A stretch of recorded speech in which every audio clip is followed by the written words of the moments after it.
Hello everyone, आशा करती हूँ आप लोग सब ठीक होंगी। मैं आप लोगों के साथ एक सीरीज़ स्टार्ट किया है। इस सीरीज़ में मैंने आप लोगों के साथ मेरा सीटेड साइंस का जो हैंड रिटन नोट्स वो चैप्टर वाइज डिस्कस करूँगी। आज का चैप्टर का नाम है लाइट। आज लाइट का दूसरा वीडियो है। स्फेरिकल लेंस दोनों टाइप्स का होता है, एक है कॉन्वेक्स लेंस और दूसरा है कॉन्केव लेंस। कॉन्वेक्स लेंस का जो पिक्चर है वो ऐसा होता है और कॉन्केव लेंस का जो पिक्चर होता है वो ऐसा होता है। If the top half of the lens is covered with black sheet of paper, the lens will produce a complete image of the object.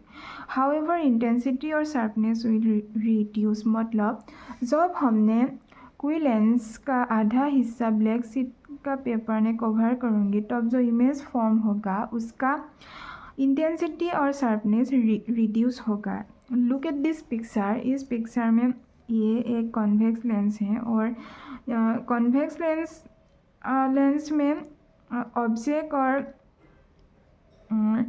Mirror lens का डिस्टेंस जब इनफाइनल होता है तब जो इमेज फॉर्म होगा इस इमेज f2 में form होगी। कॉन्वेक्स लेंस में जो इमेज फॉर्म होता है वो इमेज इरेक्ट, वर्चुअल और स्मॉल इन साइज होता है। और कॉन्वेक्स लेंस में जो इमेज फॉर्म होता है इसका तीन टाइप का इमेज फॉर्म होता है। जब ऑब्जेक्ट और मिरर का डिस्टेंस जब कम होता है इस केस में जो इमेज फॉर्म होता है वो इन्वर्टेड एंड लार्ज होता है। When object is very close to mirror, मतलब जब ऑब्जेक्ट और मिरर वेरी क्लोज होता है तब जो इमेज फॉर्म होगा वो इरेक्ट होता है। इरेक्ट मतलब सीधी होता है। वेरी एनलार्ज मतलब वेरी बड़ा होता है और वर्चुअल होता है। When object is far from the mirror, मतलब जब ऑब्जेक्ट और मिरर का डिस्टेंस बहुत ज़्यादा होता है तब जो इमेज फॉर्म होगा वो इमेज इन्वर्टेड होगा, स्मॉल इन साइज होगा और रियल होगा। Look at this table. इस कॉलम में हमने जो मिरर लेंस है इसका टाइप है और सेकेंड कॉलम में जो इसका कैरेक्टरिस्टिक है वो डिस्कस करूँगी। ए प्लेन मिरर में जो इमेज फॉर्म होगा the image is erect and of the same size as the object. मतलब प्लेन मिरर में जो इमेज फॉर्म होगा वो इमेज इरेक्ट होता है और उसका साइज जो है वो ऑब्जेक्ट का साइज का बराबर होता है। ए कॉन्वेक्स मिरर में जो convex mirror can form image of object spread over a large area. मतलब कॉन्वेक्स मिरर में जो इमेज फॉर्म होता है वो लार्ज होता है। A convex lens use as a magnifying lens. मतलब कॉन्वेक्स लेंस हमने मैग्नीफाइंग लेंस का हिसाब में यूज़ कर सकते हैं। A convex mirror use by dentist to see enlarge image of teeth. मतलब कॉन्वेक्स मिरर डेंटिस्ट ने यूज़ करते हैं बिकॉज वो जो कॉन्वेक्स लेंस है वो ऑब्जेक्ट एनलार्ज करता है। ए कॉन्केव लेंस ने the image is erect and smaller size than the object. मतलब कॉन्केव लेंस में जो इमेज फॉर्म होता है वो इरेक्ट होता है और ऑब्जेक्ट के साइज से स्मॉलर होता है। इसके बाद हमने जो लेंस डिस्कस किया उसका यूजेस के बारे में डिस्कस करूँगी। लेंस का दो फार्मूला होता है। एक है मिरर का फार्मूला और दूसरा है लेंस का फार्मूला। मिरर का फार्मूला जो है वो है 1/f = 1/v + 1/u। ये f है फोकल लेंथ और जो v है वो है इमेज डिस्टेंस और जो u है वो है ऑब्जेक्ट डिस्टेंस। और लेंस का फार्मूला जो है वो है 1/f = 1/v - 1/u। इसके बाद हमने डिस्पर्सन के बारे में डिस्कस करेंगे। डिस्पर्सन मतलब when any white light passes through any transparent medium it splits into 7 different colours. मतलब जब कोई सफ़ेद प्रकाश किसी भी पारदर्शी माध्यम से गुजरता है तो तब 7 अलग अलग रंगों में बच जाता है। ये एक ट्रांसपेरेंट मीडियम और ये एक लाइट बीम वाइट लाइट का।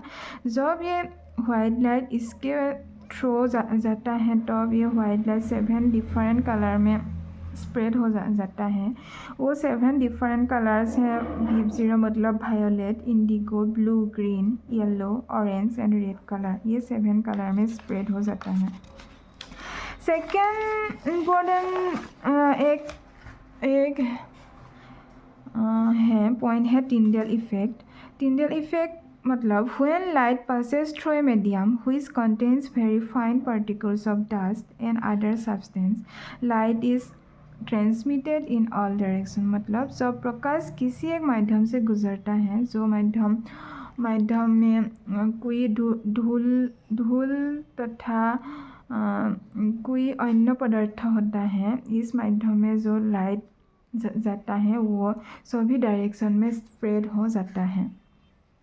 Scattering of A colour depends on it's wavelength. मतलब कलर का जो स्कैटरिंग है वो उस लाइट का वेवलेंथ के ऊपर डिपेंड करता है। वाई स्काई एपियर्स ब्लू, क्यों स्काई का कलर ब्लू होता है, इसका मेन रीज़न होता है scattering of light. When the sun rises and set it appears red due to scattering। मतलब जब सन उदय होता है और अस्त जाता है तब जो सन का सराउंडिंग वो रेड कलर का होता है। इसका मेन रीज़न स्कैटरिंग ही होता है। ये है पेरिस्कोप।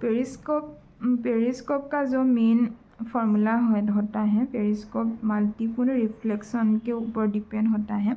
ये है ऑब्जेक्ट और ये ऑब्जेक्ट का जो रे है ये एक मिरर में पहुंचता है और इसके बाद रिफ्लेक्शन होता है और इसके बाद ये मिरर में रिफ्लेक्शन होने के बाद हमारे आँख में ये देखता है। ये है पेरिस्कोप का जो फार्मूला, इसका ऊपर डिपेंड करता है। इसके बाद हमने कैलियोडोस्कोप के बारे में डिस्कस करेंगे। ये है कैलियोडोस्कोप का पिक्चर। ये एक स्मॉल होल है, ये कार्डबोर्ड ट्यूब होता है और ये है एक कार्डबोर्ड ट्यूब और ये जो है ये है ट्रांसपेरेंट ग्लास डिस्क और ये है ग्राउंड ग्लास डिस्क और इसका बीच जो होता है ये है small pieces of coloured glass. इसमें 3 मिरर स्ट्रिप होता है। कैलियोडोस्कोप में works on the principle of multiple reflection. मतलब कैलियोडोस्कोप प्रिंसिपल ऑफ मल्टीपल रिफ्लेक्शन के ऊपर डिपेंड होता है। इसमें 3 मिरर स्ट्रिप होता है। इसके बाद हमने रिफ्रैक्शन के बारे में डिस्कस करूँगी। ये इस पिक्चर में जो इंसिडेंट एंगल होता है ये इंसिडेंट एंगल रिफ्रैक्टेड एंगल से बड़ा होता है और इस पिक्चर में जो इंसिडेंट एंगल होता है ये रिफ्रैक्टेड एंगल से छोटा होता है। Refraction is the band of light. मतलब रिफ्रैक्शन मतलब बैंड ऑफ लाइट ही होता है। When light travel from rare to denser medium, its velocity and wavelength decreases। मतलब जब लाइट रेयर मीडियम से डेंसर मीडियम में ट्रेवल करता है इसका वेवलेंथ और वेलोसिटी डिक्रीज होता है। Refractive index is proportional to 1 by speed of light. Refractive index मतलब light bending capacity of medium. When a ray of light moves in a transparent medium, the movement of light takes place in straight line। जब प्रकाश की किरण किसी पारदर्शी माध्यम में गति करती है तो प्रकाश का गमन एक सीधे रास्ते में होता है। Note when light travels from rare to denser medium, its velocity and wavelength decreases whereas frequency remains constant। मतलब जब लाइट रेयर मीडियम से डेंसर मीडियम जाता है तब वेलोसिटी एंड वेवलेंथ डिक्रीज होता है और जो फ्रीक्वेंसी होता है वो रिमेन्स कांस्टेंट होता है। Velocity is directly proportional to wavelength. मतलब वेलोसिटी वेवलेंथ का डायरेक्टली प्रोपोर्शनल होता है। When a ray of light travels from rare medium to denser medium, then it bends towards the normal। मतलब जब लाइट रेयर मीडियम से denser medium जाता है तब जो लाइट होता है उसका वो लाइट जो रिफ्रैक्टेड लाइट होता है वो नॉर्मल का टुवर्ड्स बेंड होता है। When light when ray of light travel from danger medium to rare medium, then it bends away from the normal. मतलब जब लाइट डेंसर मीडियम से रेयर मीडियम जाता है तब जो रिफ्रैक्टेड रे होता है वो नॉर्मल से अवे जाता है। आज के लिए इतना ही है। कल इस चैप्टर का और 2 to 3 इम्पोर्टेंट पॉइंट्स होता है। कल मैंने ये जो 2-3 इम्पोर्टेंट पॉइंट होता है ये भी ले आऊँगी और जो PY की वो भी ले आऊँगी।